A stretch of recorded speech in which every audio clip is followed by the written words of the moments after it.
असम ने एक ऐसा फैसला लिया गया है जिसने पूरे राज्य को एक बड़े पहचान के संकट के मुहाने पर लाकर खड़ा कर दिया है। और बात सिर्फ संकट की नहीं है, डर यह है कि इससे एक गंभीर, शायद हिंसक संघर्ष भी छिड़ सकता है। तो चलिए आज समझते हैं कि आखिर ये पूरा मामला है क्या। सवाल वाकई बहुत बड़ा है, लेकिन असम में कुछ ऐसा ही होता दिख रहा है। हाल ही में असम कैबिनेट ने एक फैसला लिया है और इस एक फैसले ने 3 करोड़ से ज्यादा आबादी वाले इस राज्य की सियासत में आप कह सकते हैं कि एक भूचाल ला दिया है। तो आखिर दांव पर लगा क्या है? मतलब कितना बड़ा है ये मामला? जरा इन आंकड़ों पर गौर कीजिए।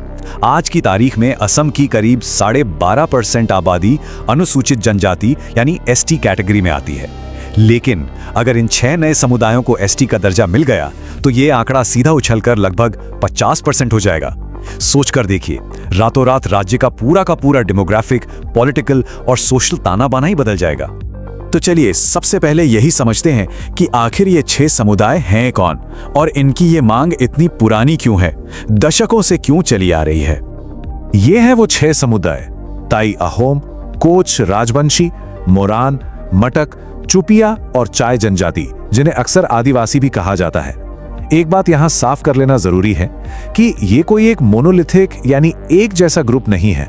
जैसा कि हम आगे देखेंगे, इन सब के अपने अपने दावे हैं, अपना अपना इतिहास है और वो एक दूसरे से काफी अलग है। और यहीं पर ये पूरी कहानी बहुत दिलचस्प हो जाती है। देखिए, मांग तो एक ही है, एसटी का दर्जा, लेकिन इसके पीछे की वजह है वो 2 बिल्कुल अलग दुनियाओं से आती हैं। एक तरफ है अहोम और कोच राजवंशी जैसे समुदाय, जिनका कहना है भाई हम तो कभी जमीन के राजा थे और आज देखिए हम हाशिए पर हैं। और दूसरी तरफ हैं चाय जनजाति के लोग, जिनका तर्क टिका है ऐतिहासिक शोषण, अन्याय और जबरदस्त गरीबी पर। अहोम समुदाय की भावना को अगर एक लाइन में समझना हो तो वो कुछ ऐसी है। सोचिए, हमने असम पर 600 साल राज किया, मुगलों तक को हराया और आज हम अपनी ही जमीन पर हाशिए पर धकेल दिए गए हैं। ये जो आवाज है ना, ये उनकी खोई हुई सत्ता और पहचान की पीड़ा को दिखाती है। अब कहानी का दूसरा पहलू देखिए, चाय जनजाति की जमीनी हकीकत। पूरे असम में जहां औसत लिटरेसी रेट यानी साक्षरता दर 72% है, वहीं इस समुदाय में ये आंकड़ा गिरकर सिर्फ 46% पर आ जाता है। मतलब आधे से ज्यादा लोग पढ़ लिख भी नहीं सकते। ये एक पीढ़ी दर पीढ़ी चले आ रहे पिछड़ेपन का जीता जागता सबूत है।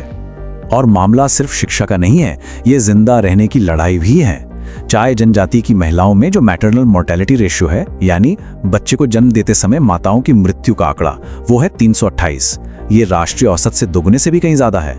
ये सिर्फ नंबर्स नहीं है, ये एक ऐसे समुदाय की कहानी बयां करते हैं जिसे सबसे बेसिक हेल्थ फैसिलिटीज तक मैसर नहीं है। तो ठीक है, ये तो हुई मांग करने वालों की बात। अब सिक्के का दूसरा पहलू देखते हैं। जो समुदाय पहले से ही एसटी लिस्ट में शामिल हैं, उन्हें इस फैसले से एक डेमोग्राफिक सुनामी का डर क्यों लग रहा है? वो इससे अपने वजूद के लिए खतरा क्यों मान रहे हैं? असम के जो मौजूदा आदिवासी संगठन हैं, उनका सबसे बड़ा डर पता है क्या है? उन्हें लगता है कि वो अपनी ही प्रोटेक्टेड कैटेगरी के अंदर माइनॉरिटी बनकर रह जाएंगे। डर ये है कि इस एक फैसले से उनके संसाधन, उनका पॉलिटिकल रिप्रेजेंटेशन और सबसे बढ़कर उनकी जमीन, सब कुछ हाथ से निकल जाएगा। और इस पूरे डर के सेंटर में है जमीन। देखिए, असम में 1886 से ही एक बहुत जरूरी कानून लागू है, जिसे कहते हैं ट्राइबल बेल्ट्स एंड ब्लॉक्स। अगर आसान भाषा में समझें तो ये कानून कुछ खास इलाकों को आदिवासियों के लिए प्रोटेक्ट करता है। मतलब वहां कोई बाहरी उनकी जमीन नहीं खरीद सकता। ये उनकी पहचान और संस्कृति के लिए एक तरह का सुरक्षा कवच है। तो अब जरा सोचिए, क्या होगा जब कुछ ऐसे समुदाय जो ज्यादा अमीर हैं, जिनका सोशल कैपिटल ज्यादा है, उन्हें कानूनी तौर पर इन प्रोटेक्टेड एरियाज में जमीन खरीदने का हक मिल जाएगा? बस यही एक सवाल है जो बोडो और मिशिंग जैसी मौजूदा जनजातियों की रातों की नींद उड़ाए हुए है। और देखिए, ये डर सिर्फ कोई कोरी कल्पना नहीं है, इसके पीछे एक ठोस वजह है। जो मौजूदा आदिवासी हैं, वो 1996 की एक घटना को कभी नहीं भूलते। उस साल एक ऑर्डिनेंस के जरिए कोच राजवंशी समुदाय को थोड़े समय के लिए एसटी का दर्जा दिया गया था और उनका आरोप है कि बस उतने से ही वक्त में इस समुदाय ने रिजर्व्ड मेडिकल सीटों का एक बहुत बड़ा हिस्सा अपने नाम कर लिया था। तो ये जो पुराना अनुभव है ना, ये आज उनके डर को और मजबूत करता है। तो आखिर ये तय कैसे होता है कि कौन सा समुदाय जनजाति है और कौन सा नहीं? भारत में इसका आधार क्या है?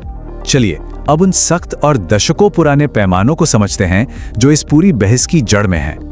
किसी भी समुदाय को एसटी लिस्ट में शामिल करने का जो गोल्ड स्टैंडर्ड माना जाता है वो है 1965 की लोकुर कमेटी के ये 5 क्राइटेरिया।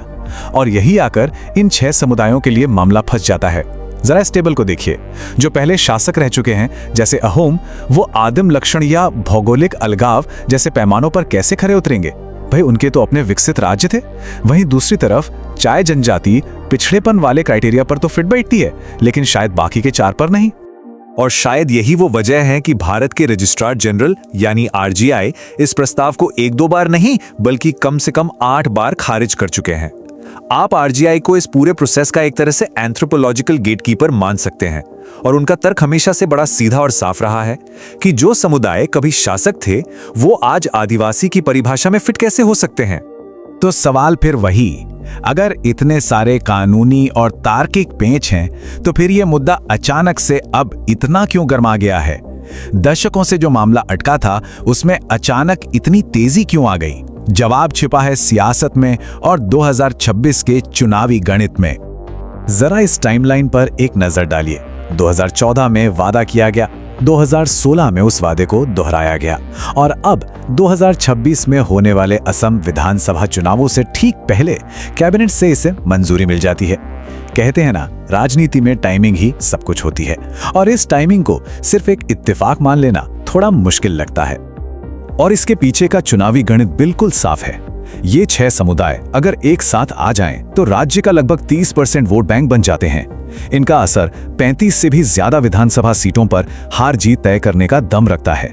अब जाहिर है इतने बड़े और शक्तिशाली वोटिंग ब्लॉक को कोई भी पॉलिटिकल पार्टी नजरअंदाज करने का रिस्क नहीं लेना चाहेगी।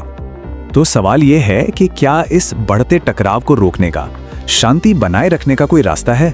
अच्छी बात यह है कि कुछ समाधानों पर चर्चा हो रही है। चलिए उन पर भी एक नजर डालते हैं। जो सबसे बड़ा सॉल्यूशन सामने आ रहा है वो है कोटे के अंदर कोटा का फॉर्मूला। मतलब क्या है इसका? मतलब ये कि जो एसटी रिजर्वेशन है उसे ही 2 हिस्सों में बांट दिया जाए। एक हिस्सा जो मौजूदा जनजातियां हैं जैसे बोडो और मिशिंग, उनके लिए पूरी तरह सुरक्षित रहे और दूसरा हिस्सा उन नए समुदायों के लिए हो जिन्हें इसमें शामिल किया जाएगा, जैसे अहोम और चाय जनजाति। एक और रास्ता सुझाया जा रहा है जिसे डिफरेंशियल राइट्स या विभेदक अधिकार व्यवस्था कह सकते हैं। इसका आइडिया यह है कि इन 6 समुदायों को नौकरियों और राजनीति में आरक्षण के लिए एसटी का दर्जा तो दे दो, लेकिन जो मौजूदा ट्राइबल बेल्ट्स हैं उनमें जमीन खरीदने का अधिकार मत दो। ये एक तरह से जमीन को लेकर जो सबसे बड़ा डर है उसके आगे एक फायरवॉल बनाने जैसा होगा। लेकिन एक बात तो साफ है और वो ये कि मणिपुर की चेतावनी दिसपुर पर भारी है। आने वाले कुछ महीने ही ये तय करेंगे कि असम सुलह का रास्ता चुनता है या फिर संघर्ष का।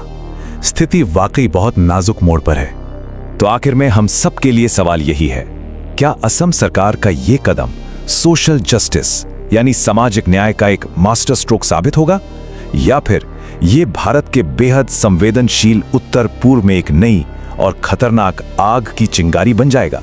इसका जवाब तो खैर वक्त ही देगा।